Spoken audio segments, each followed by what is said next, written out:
Hello, I'm Cynthia from Locksley Distilling Company. Welcome to our cocktail series.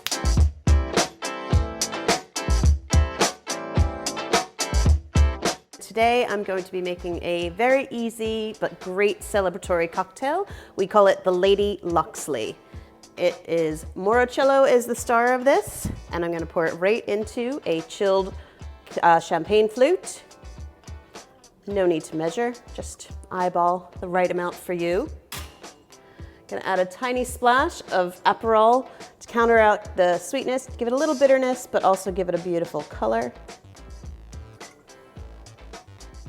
And then we're just going to top it up with Prosecco.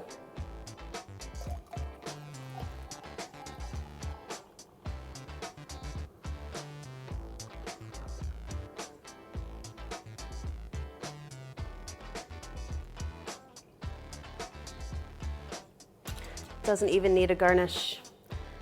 There is your Lady Locksley. Cheers.